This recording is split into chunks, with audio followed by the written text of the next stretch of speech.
From 1850 onwards, machine-based industries had begun to be set up in India.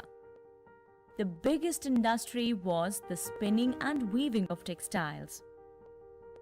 In 1905, around 2.25 lakh laborers were in the textile industry, 1.5 lakh in the jute industry, and about 1 lakh in coal mines.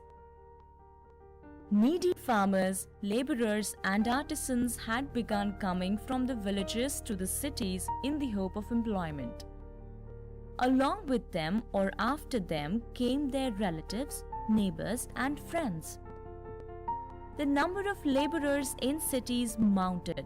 All around factories, huts, and tenements of laborers sprang up. Many cities of India such as Kanpur, Mumbai, Ahmedabad, Kolkata, Chennai became large industrial cities. In the early phase, work in the mills would begin every day at dawn and come to a halt only at sundown. Waking from sleep before the light of the day, long rows of laborers could be seen wending their ways towards the mills, men as well as women and even children. Once they began work on the machine, there was no question of stopping. There was no fixed break even for meals. Taking out 15 to 20 minutes from their work and asking a fellow laborer to look after their work, the laborers would eat their food. There was no separate place to eat either. The whole day would pass in the heat, humidity, noise, dust and suffocation of the mill. Only when the sun sets and it becomes impossible to see in the dark, the machines would stop and work would finally end. This would go on for months. Even a weekly holiday was not in the rules. Only for major festivals of the year would the mill owner give a holiday. It is not possible to work every day of the year. Illness and family duties have to be attended to. People also got exhausted and tired of the monotonous work. But whenever a laborer did not go to work, his day's wages would be lost. In those days, payment was made in proportion to the amount of goods produced. The owners laid the condition that as much as you make, so much you will be paid. Sometimes things went wrong with the machines or the supply of raw materials was delayed or inadequate. Though this was not the fault or the responsibility of the laborer, the mill owners would deduct the laborer's money. Thus, laborers were not able to get fixed income each month. Most of the times at the end of the month, the mill owner would not even make the full payments to the laborers. He would keep money till the end of next month. In such a situation, the laborers could not leave the work and go away as their earlier month's wage was still stuck with the owner. The laborers were also fined on several pretexts like coming late, if the cloth got spoiled. If the owner feels the laborer did not work sincerely, their monthly wages were deducted. All the laborers, men, women and children had to work under such conditions for 14 hours in summer and 12 hours in winter. Things started changing in 1880. Electric bulbs began to be fitted in the mills, as a result of which the hours of light increased.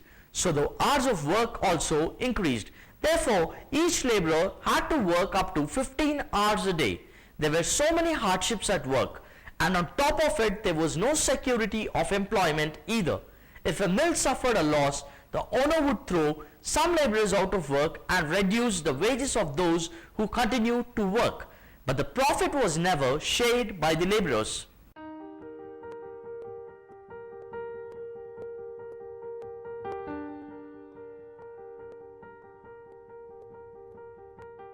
As expected, the laborers struggled against their oppressive working conditions. From 1870, there was one strike after another in Mumbai. Initially, there were no organizations or unions of laborers. The laborer of each mill would get together to go on strike and would put pressure on the owners. For instance, in 1892, the mill owners of Mumbai were thinking of reducing the wages of the laborers. In such a situation, the laborers of all the mills gave themselves up for a struggle. The government had appointed an official for the inspection of the factories. This is what the factory inspector wrote about the laborers. If a reduction in wage is actually made, it is possible that there will be an overall strike in Mumbai. Though there is no organized trade union of the laborers, most of the laborers belong to common castes, clans and villages and can easily unite and take steps. In 1900 till 1907, some 20 mills of Mumbai reduced the laborers' wages by 12.5%. In response to this, 20,000 mill workers stopped work and went on strike.